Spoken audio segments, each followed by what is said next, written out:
Et donc, pour la deuxième question, pour ce qui est du sujet, je vais le projeter, hein, ce sera plus simple, évidemment, bien. pour commenter. Mais déjà, au global, qu'est-ce que tu en as pensé? Est-ce que tu trouves qu'il était dans la droite lignée des sujets que propose le M-Lyon Oui, d'habitude? moi je trouve que c'est un sujet qui est très classique. Bon, déjà sur le format, il y avait eu une année, j'ai plus l'année en tête, mais j'ai le souvenir de quelque chose comme 2021 peut-être, où il y avait une année avec un sujet M-Lyon qui était en deux problèmes, ce qui avait un peu dérouté les candidats. Mais là, on est revenu sur quelque chose de très classique depuis quelques années, 3 exercices sur des thèmes très différents qui balayent une très grosse partie du programme. Moi, j'ai trouvé le sujet peut-être un peu long, mais bon, vaut mieux un sujet un peu long qu'un peu court, hein. J'ai compté, Ok. bon, j'ai regardé très rapidement, hein, mais j'ai compté 55 questions, ce qui fait quand même un sujet relativement long. On est sur la fourchette haute, on va dire, en termes de nombre de questions. Mais après, ouais, non, très classique. Et puis, grosse partie du programme qui est couverte, à la fois deuxième comme première année également. Il y a, par exemple, tout l'exercice 1 presque qui est faisable en première année. On y reviendra en détail. Mais voilà, en tout cas, moi, je trouve que c'est bien. Il fait une belle part encore à l'informatique. On a du Python, on a du SQL, hein, qui est quand même nouveau dans le programme et qui différencie également le programme en termes enfin, entre appli et appro. Donc voilà, je trouve que c'est un sujet, un bon sujet qui couvre une grosse partie du programme et qui est classique.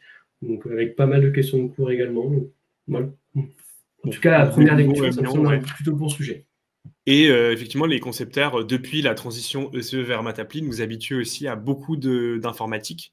Et la transition aussi vers Python, hein, puisqu'avant c'était un autre langage. Hein, C'est ça, on était sur du Scilab avant, ouais. absolument, c'était Scilab. Pascal, puis Scilab, et puis depuis Oui, quelques années maintenant Python.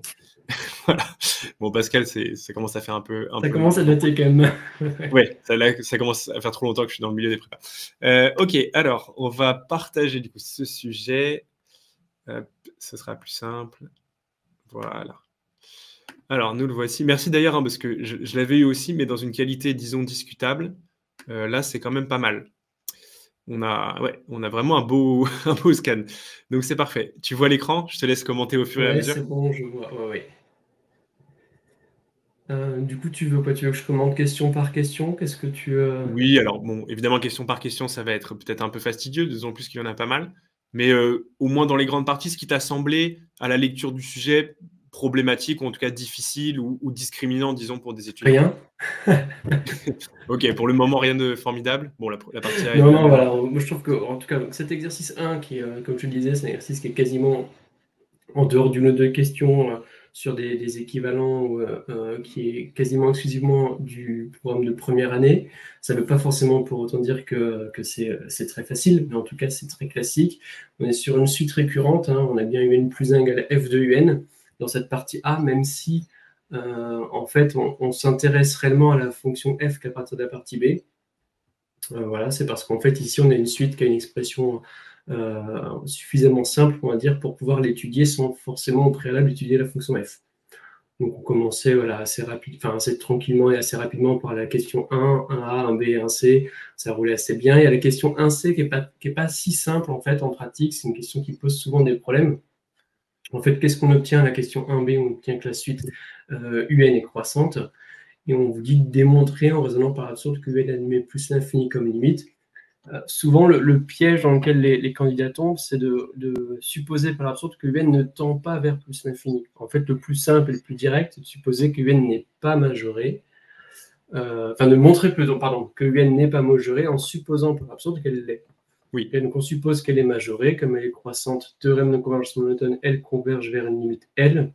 On passe à la limite dans l'égalité définissant la suite UN, ce qui nous permet d'obtenir une contradiction, en fait. Donc, la suite UN n'est pas majorée, étant croissante. C'est le théorème encore de limite monotone qui permet de conclure qu'elle diverge bien vers plus l'infini. Voilà, donc cette question 1C qui est, on va dire, un peu tôt dans l'exercice, mais c'est le choix ici des concepteurs de ne pas étudier la fonction f au préalable. Donc c'est une question qui est un petit peu difficile, qui arrive un peu tôt, mais après on revient sur des choses plus classiques, en tout cas au niveau de la partie B. Avant, il y avait un petit programme Python qui est très classique, un indispensable, on va dire, là pour le coup, ce programme Python, quoi. Ouais. Ok, ok. Sur la partie B, on est sur une fonction qui est relativement classique à étudier, il n'y a pas de difficulté particulière. On peut, à la première lecture, les candidates et candidats ont peut-être un petit peu tiqué sur la série de la question 5A, avec ce x puissance moins k. En fait, le x puissance moins k, il faut le voir comme 1 sur x puissance k et reconnaître dans ce cas-là une série exponentielle. Voilà, c'était toute l'idée ici. Sur la question 5b, ça découle de la question précédente. Il n'y a rien de particulier ici à voir. On arrive à la question 6a. Alors, c'est des questions qui sont souvent un peu difficiles. Moi, je me souviens de mon prof de prépa, quand j'étais en prépa il y a quelques années maintenant, qui disait vous êtes toujours très mauvais pour montrer des inégalités. Et en fait, il a raison, parce qu'en fait, démontrer des inégalités, c'est perdre de l'information. Et la question, c'est quelle information on choisit de perdre. Et autant ici, on va dire que l'inégalité de gauche est assez facile à démontrer, parce qu'en fait, le 1,5 représente en fait le terme quand k vaut 2 de la somme, et comme on ne somme que des termes positifs, la somme jusqu'à l'infini est bien supérieure à 1,5. Autant la majoration par E n'est pas triviale, et il faut savoir un petit peu de quoi partir. Et en fait, l'information que x était supérieur ou égal à 1, qui est gentiment dissimulée au niveau de la question 6, était indispensable ici pour pouvoir conclure sur la majoration de droite. Mais bon, je pense que c'est une question... alors bien sûr, il y a un peu de travail, donc il y a un peu de points, mais on peut tout à fait avoir une excellente note sans forcément démontrer l'inégalité de droite. En plus, elle est donnée. Mais il y aura quand même plus de points sur l'inégalité de droite que de gauche, non? Que bien sûr, oui, oui. Ouais. Oui, je pense que l'inégalité de gauche, probablement un point, quoi, ou un point. Enfin voilà, il n'y a pas grand-chose à dire. L'inégalité de droite, il y a quand même un peu plus de travail. Donc peut-être sur cette question-là, on pourrait imaginer qu'il y a peut-être 4 points, un point pour l'inégalité de gauche et puis 3 points pour celle de droite, quoi. Ok, parfait. Parfait. Tiens, je profite d'une petite coupure. Alors, visiblement, tu as des fans, je ne savais pas, mais le fameux Monsieur Legendre, j'ai tellement travaillé avec vos cours et sur votre site, j'ai l'impression que c'est une rencontre de titans aujourd'hui entre David et Jérémy. Je suis heureux, je ne sais pas si vous vous connaissez par ailleurs, mais... Pas du tout. Non, pas du tout. Enchanté Enchanté, de faire ta David. connaissance, Jérémy. Ouais, parce Bon, voilà, que moi, quand j'ai débuté en prépa, on me parlait beaucoup des références de David. J'ai d'ailleurs une collègue d'éco au Chartreux qui a travaillé à Champollion et qui connaît bien David. Mon cher collègue Hélé, oui, tout à fait. C'est ça, exactement. Et non, moi quand j'ai commencé en prépa en 2018, il y avait une partie du travail de David qui circulait un peu comme ça sur Internet, et ces ressources sont très précieuses et souvent très utilisées de nos étudiants. Ouais. J'ai commencé avec Major Prépa. Hein. J'ai rien d'autre sur Internet que ce que j'ai mis via Major Prépa. Donc, c'est grâce à Dimitri aussi. Ouais. Et qu'on se rencontre aujourd'hui aussi. Donc, le juste aujourd'hui est peut-être un peu dévoyé, parce que juste, c'est quand même des dizaines et des dizaines de corrigés tapés exhaustifs. Donc, bon. Mais tout de même, c'est vrai. C'est vrai que c'est ça.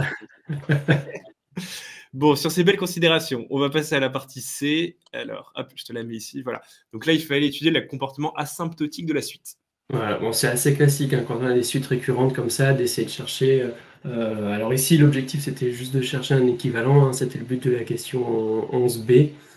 Parfois, on pousse un peu plus loin. On va sur ce qu'on appelle un développement asymptotique, c'est-à-dire en gros une sorte de développement limité, mais en l'infini. Voilà. Ici, c'était un petit peu plus modeste, on va dire, dans l'enjeu, mais ça demandait déjà pas mal de travail. On démarre assez tranquillement. Les questions 9a, 9b. Alors, bien sûr, cette question 9b, elle est très classique. Hein, le fait de sommer la relation précédente. On peut également s'y faire une récurrence, hein, mais quand on a un petit peu l'habitude, sommer cette relation 9a pour obtenir un 9b, ça permet d'aller assez vite.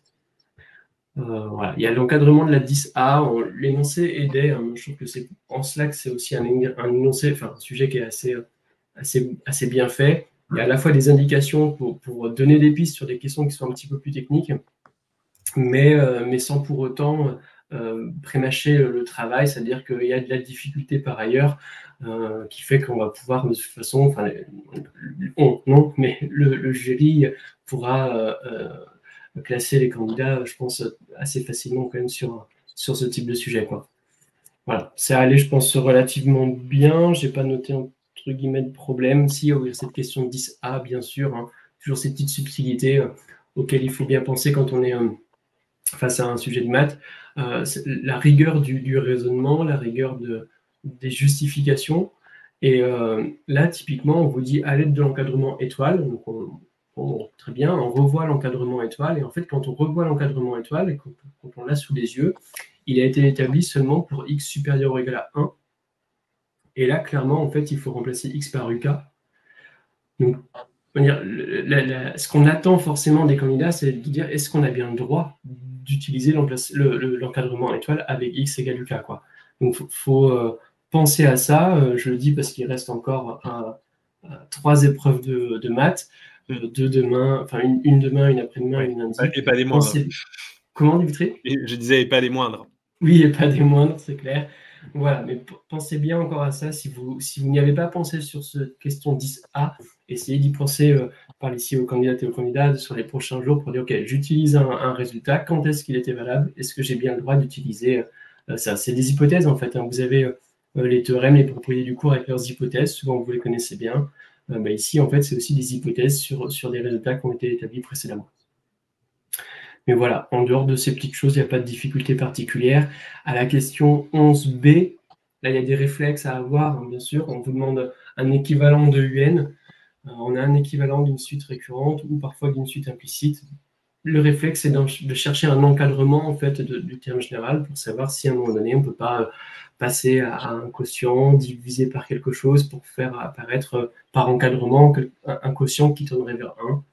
Bon, là, en fait, on va utiliser l'encadrement qui a été obtenu en question 10B, quoi, et on s'en sort assez rapidement en divisant par UN, la suggestion étant très fortement amenée par la question 11A. Voilà. Oui, en effet. Oui, là, ils ont été sympas entre la oui, c'est assez guidé, mais je pense que c'est pas pour autant que ça devient un sujet trop facile. Je pense que ça reste un sujet de difficulté tout à fait convenable. Ok. Ok, et donc on passe à l'exercice 2. Oui, bon, l'exercice 2 d'algèbre linéaire relativement classique. Le début est très guidé. On revient sur la question 2. Ça, c'est pour aller choper les quelques candidates et candidats qui n'y penseraient pas. Bien sûr que quand on vous dit de justifier qu'une matrice est diagonalisable en tout début d'exercice sans aucun calcul, c'est forcément qu'elle est symétrique. Hein, sinon, on est un peu coincé. Bon, là, c'est le cas. Donc voilà, il n'y a pas de grosses difficultés. Il n'y a pas beaucoup de points, bien sûr, sur cette question 2. Mais il faut aller choper le calcul en plus, donc en théorie. C'est ça, il faut aller choper le point qu'il y a. Il y a un point, clairement. Il faut aller le choper, quoi. Ouais, ok. Et après, au niveau de la question 3, on parle de calculer J cube. On trouve J cube égale 2J. Bon, la réponse est plus ou moins donnée. Hein. On dit exprimer la matrice J cube comme un multiple de J. Okay. Et on en déduit, bien sûr, un polynomial, ce qui nous permet d'avoir les valeurs propres possibles des données dans la question 3B. Ouais, et après, on est face à une réduction de matrice qui est, à mon sens, un tout petit peu trop guidée, quand même, je trouve. De donner déjà des vecteurs propres pour les valeurs propres, du coup 0 et racine de 2. Bon, je pense que l'énonceur a pu aller être un peu plus concis sur ça et laisser plus d'autonomie aux candidats, mais bon, c'est comme ça. Après, c'est des choix des concepteurs.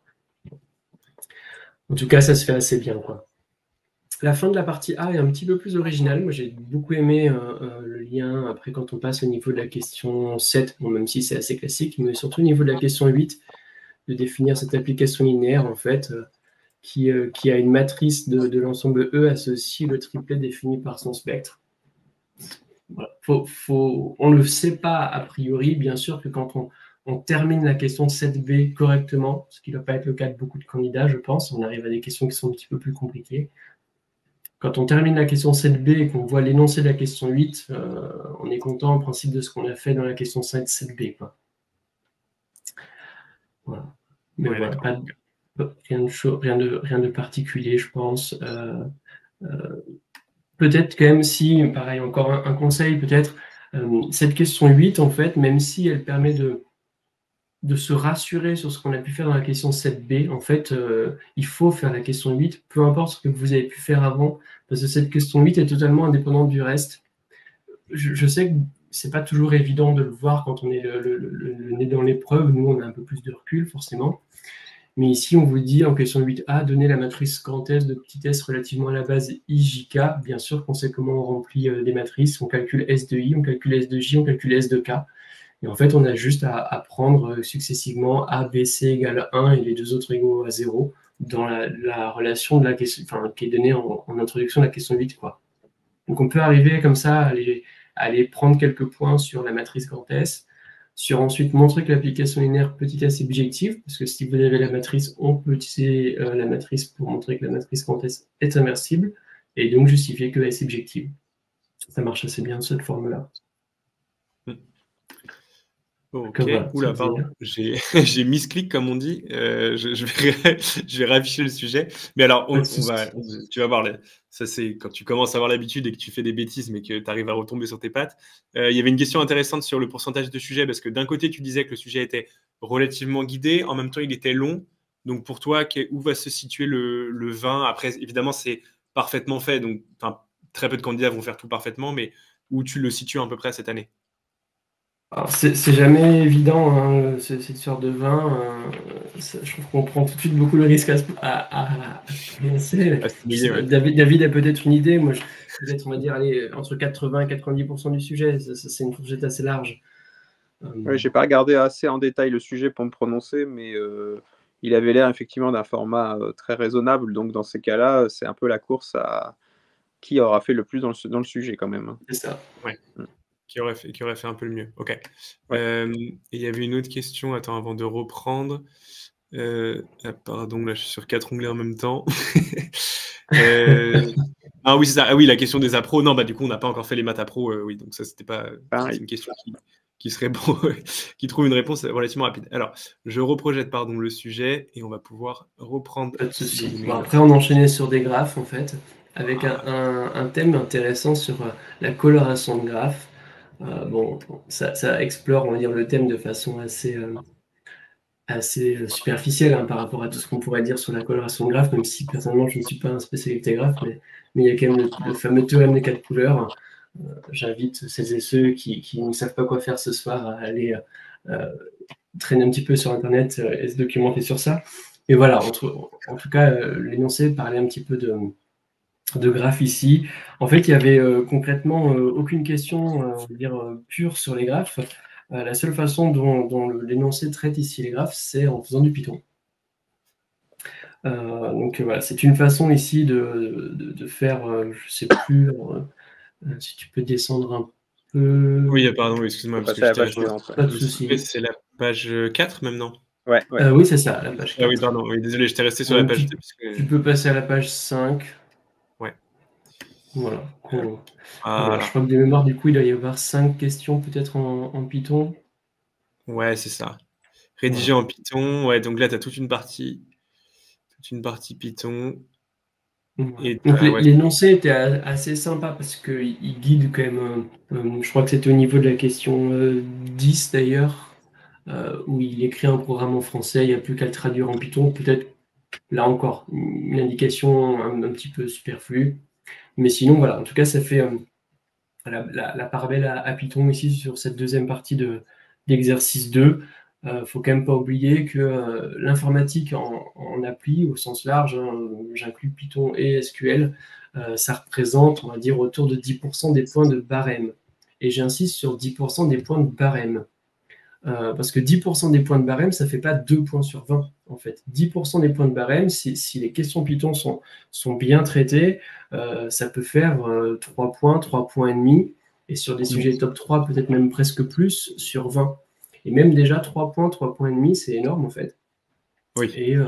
Et en principe, c'est des questions... alors moi, je dis toujours à mes élèves, c'est des questions qui sont très rentables, parce qu'on part du principe que si vous proposez un programme qui est... correct, même s'il ne fonctionne pas forcément. S'il est correct, s'il a du sens, on va vous mettre une grosse partie des points, voire tous les points, et on ne vous demande aucune justification, en fait. C'est comme interpréter un programme, souvent, ou compléter un programme, on demande juste de compléter. Si c'est complété, on part du principe que le candidat ou la candidate a compris, et du coup, il n'y a pas de justification. Donc, en fait, ça peut aller très vite. Vous avez un programme avec, je sais pas, par exemple, 4 lignes à compléter. Globalement, ça va être peut-être 1 point par ligne, en fait. Et hop, 4 points, et c'est fait en quelques, 1 ou 2 minutes, pour ne pas dire quelques secondes, quoi. Ouais, mais c'est plutôt logique parce qu'en fait, il y a une part non négligeable d'étudiants qui se disent: «Mais de toute façon, l'info, j'y comprends rien, c'est pas pour moi, donc je fais comme si ça n'existait pas et je lis même pas les questions». Donc en fait, elles Exactement. sont par essence hyper discriminantes parce qu'il y a déjà, alors c'est difficile à dire, mais peut-être aller un quart des candidats qui se disent: «Moi, ça me regarde même pas, quoi». C'est ça. Alors après, je suis complètement d'accord avec toi et c'est malheureux pour eux. J'ai quand même l'impression un peu dans les rapports de jury ces dernières années que la proportion de candidats qui ne traitent pas les questions d'informatique au sens large est en train de diminuer quand même. Je pense que le En appli, ça message devient du passe. suicide, quand même, hein. Bah, c'est ça. De Enfin, se priver de 10% des points, moi, ça me paraît compliqué. Et au-delà de ça, moi, c'est ce que je répète toujours à mes étudiants. Il y a se priver de 10% des points et puis énerver la personne qui vous corrige, en fait.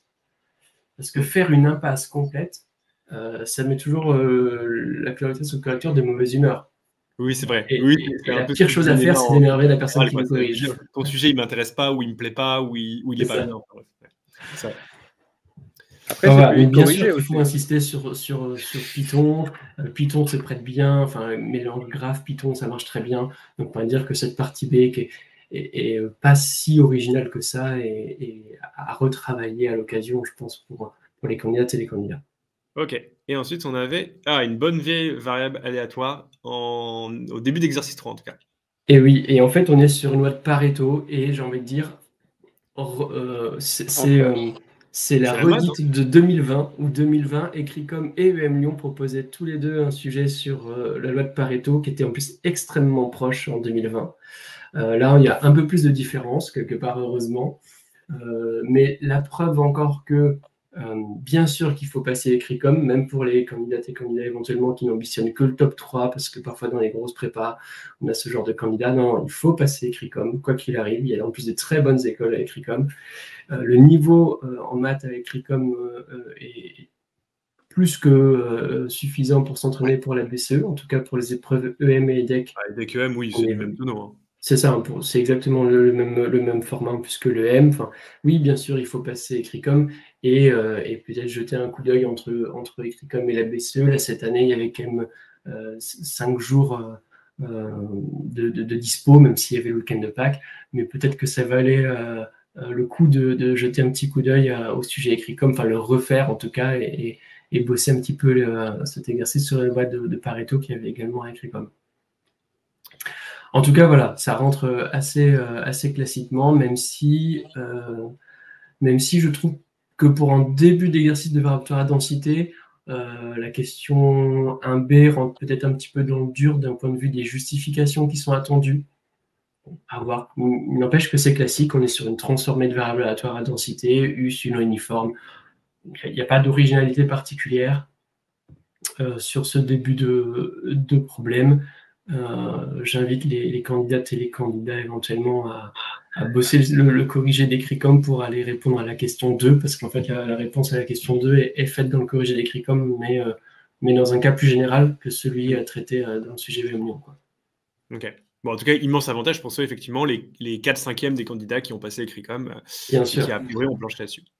Mais comme très souvent, en fait, hein, l'avantage, il est double. C'est à la fois, on peut tomber sur des sujets qui ressemblent, et ça fait un gros avantage. Et à la fois, s'entraîner, c'est toujours un avantage de toute façon quand on passe des concours, quoi.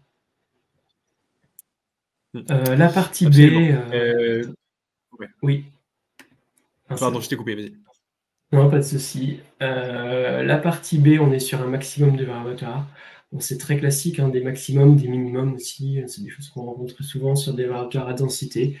Là, ça roule assez bien, il n'y a pas de difficulté particulière. Au-delà de la question 3C, qui est un petit peu originale peut-être, les candidats sont souvent habitués à avoir des suites de variateurs qui convergent en loi. Là, on en a une qui ne converge pas en loi. Pourquoi? Parce qu'en fait, quand on répond à la question 3B, on se rend compte que fn de x tend toujours vers 0 pour tout x, et que pour que ça converge en loi, il faudrait que la suite, on va dire la suite de fonctions, si on veut parler avec du vocabulaire plus précis, la suite de fonctions devrait converger vers une fonction de répartition, et là, c'est pas le cas, parce que la fonction constante n'est pas une fonction de répartition. Voilà. Donc, c'est peut-être une question qui ne sera pas très bien traitée, en fait, cette question 3C. Ok, ouais, d'accord, je vois le problème que ça peut poser. Ok, Donc, question 4. Alors après, donc, on intégrait une nouvelle variable, enfin, on présentait une nouvelle variable aléatoire W. C'est ça. Donc, on donne sa fonction répartition, probablement qu'elle va servir, et en effet, elle sert au niveau de la question 4. Cette question 4 qui n'a, je trouve, pas un grand intérêt, à part on va dire, allez, si, parce que quand même, il y a quand même cet intérêt toujours de vérifier si la personne qu'on corrige, quand on est correcteur, hein, c'est ça, c'est de vérifier si la personne qu'on est en train de corriger a travaillé suffisamment son cours. Et la connaissance du cours en mathématiques est fondamentale. Et quand je parle de cours au sens large, il y a les définitions, les propriétés, les théorèmes, bien sûr, mais il y a aussi les méthodes classiques. Et là, cette question 4A, en fait, on est sur... si on rentre un peu dans les détails, hein, on ne va pas faire le calcul ici, mais en fait, on a une limite à calculer qui est de la forme 1 moins 1 sur nx carré puissance n, quand n tend vers l'infini. Et bien sûr que pour calculer une limite de ce type-là, il faut repasser par la forme avec l'exponentielle et le logarithme, des équivalents. Attention, on ne compose pas les équivalents. Enfin voilà, c'est un petit... une mécanique normalement qui est bien rodée quand on s'est entraîné, mais le schéma est très classique et on voit tout de suite les candidates et les candidats qui ont bien bossé ce schéma-là, pour lequel l'ordre va être hyper fluide, ça va couler de source, et celles et ceux qui sont un peu moins à l'aise. Je pense que c'est le genre de question qui commence un peu à faire la différence, quoi. Ouais, c'est logique, on arrive quand même vers la fin du sujet, donc déjà on en a perdu pas mal en cours de route, quoi. C'est ça. Surtout sur ce sujet qui est assez long, hein, donc ouais. Je ne sais pas si tout le monde, après avoir tourné jusqu'à la page 7, a été fait en premier, mais comment? Il y en a peut-être qui découvrent cette page 7, effectivement. C'est ça, il y en a peut-être qui, 5 minutes avant la fin, se disent « mais il y en a encore, quoi ». Et oui, il y en a encore. Ouais, bien sûr. Voilà. Mais bon, ça peut être toujours intéressant, c'est le conseil qu'on donne, je ne sais pas si vous le faites aussi, mais d'aller gratter, bon, voilà, il te reste un quart d'heure, tu es un peu bloqué, est-ce qu'il n'y a pas un point super facile à gratter dans la partie C, ou ce genre de choses, quoi.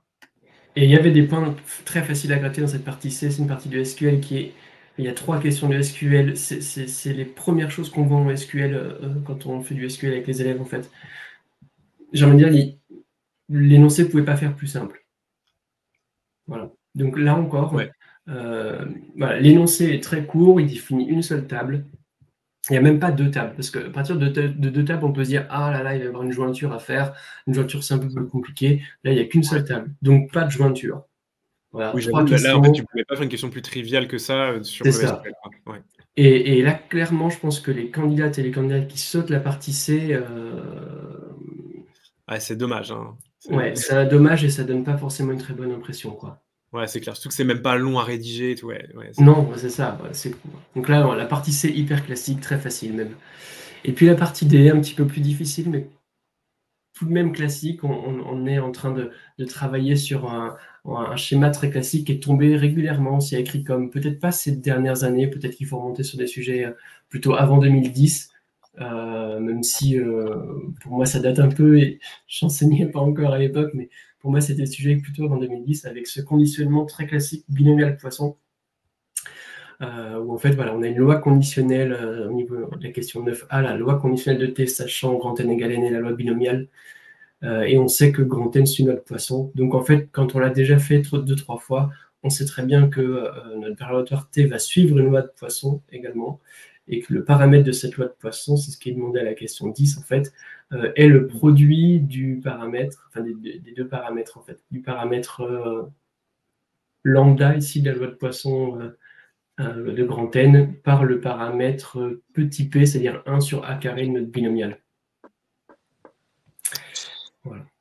Donc avec, bien sûr, l'enchaînement assez classique, hein, ici, on parle de loi conditionnelle, on demande ensuite à la question 9b, c'est du cours, et puis la question 10, il y a un réflexe à avoir, c'est évident, on vous demande la loi de T, sachant qu'on connaît les lois conditionnelles, bien sûr qu'il faut passer par la formule pour totale.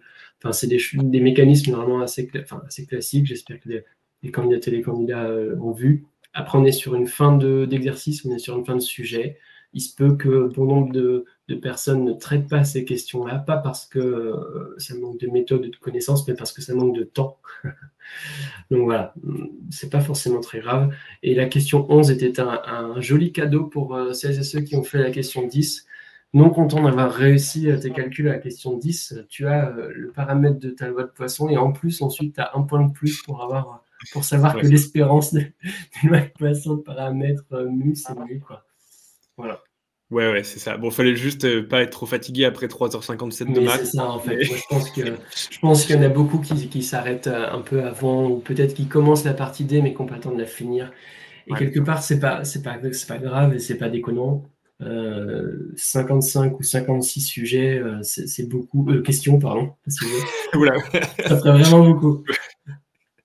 Alors, 55 ou 56 questions, c'est vraiment beaucoup et il n'y a pas besoin de faire toutes ces questions-là pour avoir une excellente note, voire 20. Donc.